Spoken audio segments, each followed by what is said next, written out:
All right. Good morning, everybody. This is Travel Minutes with Tommy Danielson and Rudy Maxa here. A lot of people watched us yesterday, so that was encouraging. Thank you so much for tuning in. This morning, we're going to talk a little bit about. We're going to try to. We said we were going to keep it to 5 minutes. That didn't work out so well, did it, Rudy? No, it's 17 minutes. We're going to try to keep it to 5 or 6 minutes now. Seriously, you got to do this every morning. We'll run out of stuff. Well, Monday through Friday, we got to do it every morning. So let's start from the get-go. We have an interesting, one of the new challenges in the credit card market. Not a challenge, that they've been issuing credit cards for many years. But Gary over at View from the Wing this morning reports that Turo is now a partner of Capital One, which means that you get 10 times for if you have the Venture X card, you get 10 miles per dollar spent.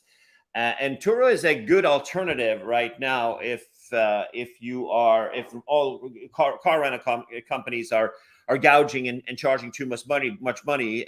It's an alternative. Have you ever tried them? I have. I've used them a couple of times, both times in San Francisco. Once for a trip to the Napa Valley, and I think one time I wound up with a guy's Mercedes, which was very nice, a sedan, not particularly new, but not particularly old either. Oh, and then another time I did go up further north into Mendocino County in California, and that was in a Prius that was a bit used, but it was a Prius, and it was just me, and that got me there, and it worked just fine. So I was pleased with it. I must tell you, this is a couple of years ago, Tommy, but I have used Turo. It was reliable. The car showed up at the airport. It pulled right up to it worked fine, in short. Capital One, I think that there are a couple of things that you need to keep in mind. That also there are owners of Turos that are also gouging just as bad as, or even worse than car rental companies. And it's important to read the fine print because it's not standardized where there's free miles and even some of them require you to pay to clean their cars.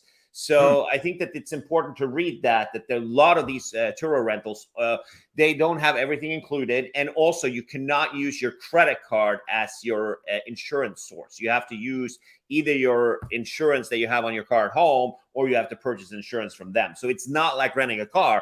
And even if you're lucky, but if you can find cars that are 15 years old on there, old crap boxes, Corollas and stuff like that.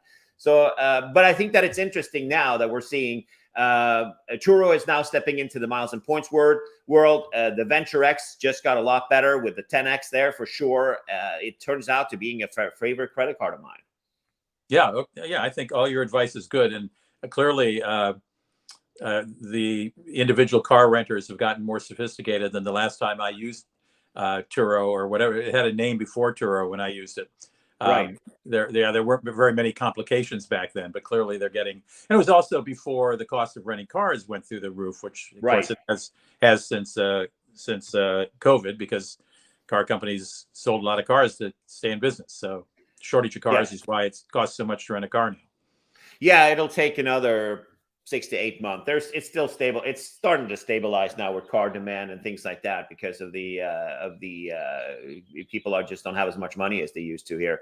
But let's look look at United Airlines this morning. It's they had a engine blow up with the Pratt & Whitney engines blow up like right in the beginning or even before COVID, I think it was.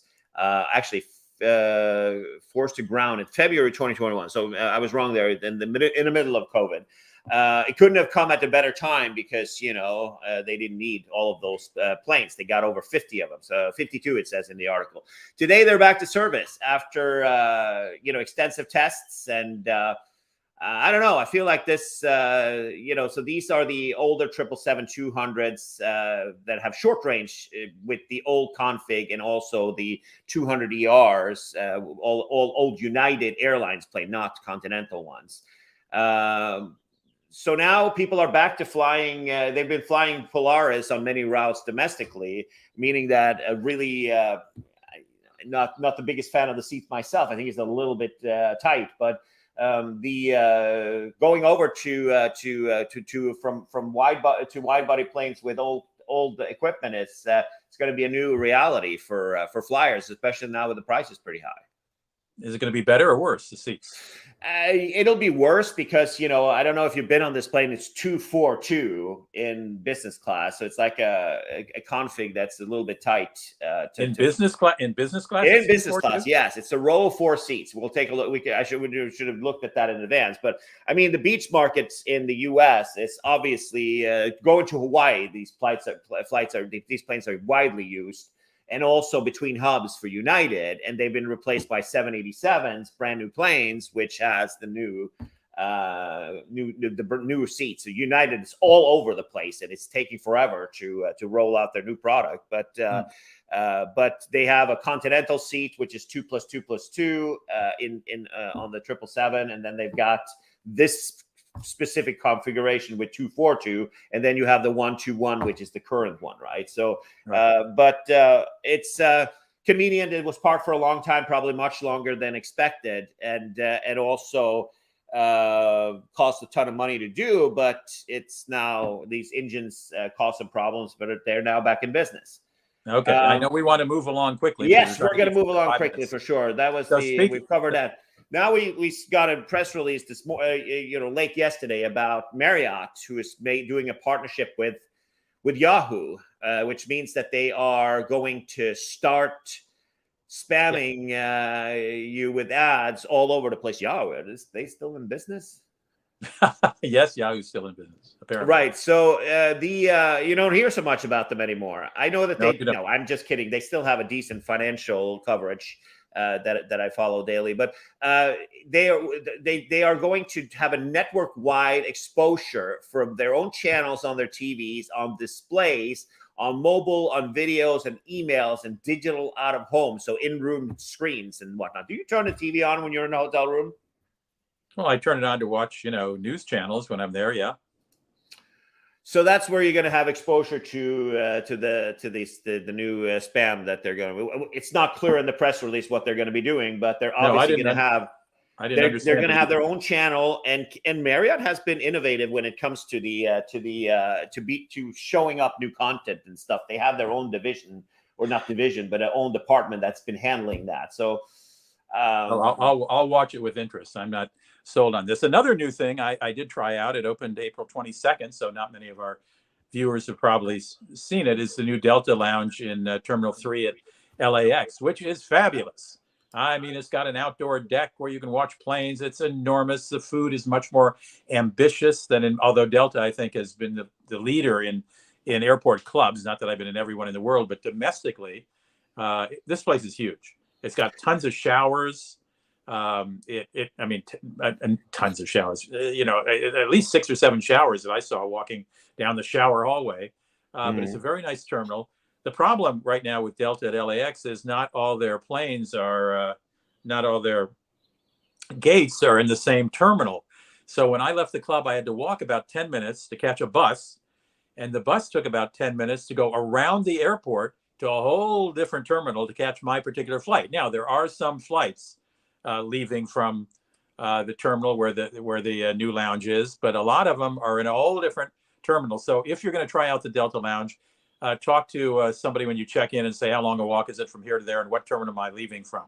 So There's the new terminal. It's very nice. Use it, but keep in mind, check and see what terminal your flight's leaving from, because it might not be leaving from Terminal 3, and you've got a long walk and a bus ride from that Sky Team Club. Yeah, but it's worth mentioning that when the refurb of the LAX concourses is complete in 2023, Delta will be, it says here in the press release, it says that it will be upon completion in 2023, Terminal 2 and 3 will be a consolidated 27 gate 1.2 square foot complex. So that problem would solve itself in a while. I love it that airlines are taking lounges more seriously. It looks pretty, very pretty. And I think that's, we're seeing a lot of overcrowded lounges though. Yeah, this one was not overcrowded when I was there, but again, it's just opened, and a lot of people may not have known how to find it who are regular Delta flyers. I know we're trying to wrap this up in 5 minutes. Can I just offer one sort of tip, a travel tip? Right. I every once in a while, it's wise to go through your credit cards and see what they offer. For example, I just pulled up one of my cards, and I forgot that they offered for example, on Capital One, $200 and the Venture X thing, $200 off an airline ticket if you book it through Capital One's travel portal. Right. I forgot about that.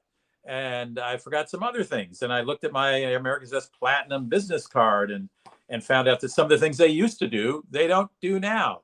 Right. So I've taken to keeping notes on each card now about what it does, which is something that you ought to review regularly, just as at the end of the year, you review your mileage statements and see if you need to take one meaningless flight to achieve a next level of status on a particular airline. But look at your credit cards, go on the website and see what they're offering, because those offerings change all the time. There might be something new that will help you, but you also might have lost something that you thought would help you.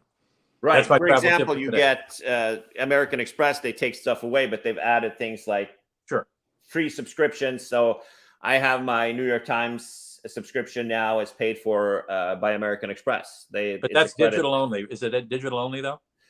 Digital only, correct. Yes. I don't have a dude coming to my driveway anymore. I do. I like my paper one. I have digital entry. Yeah, but you're not home that much. So it's also that. And that's the same thing with me. When you're on the road 200 days a year, it kind of, and here in California, it's frowned upon having something thrown in the driveway. Sure. Well, should we say goodbye? Yes, we say goodbye. Those are the travel tips and tricks from the Travel Minutes of May 17th, Norway's National Day. And we will see you guys tomorrow at 9 a.m. I have to catch a flight tomorrow to Dallas in the morning. Depending on how adept I am at packing, because I'm going to be away for a month, I may join you, or I may be running around like my hair is on fire. I don't have any hair. We'll figure out something for tomorrow at 9 a.m. Okay. And right. We'll see you guys then. Thanks. Giddy up.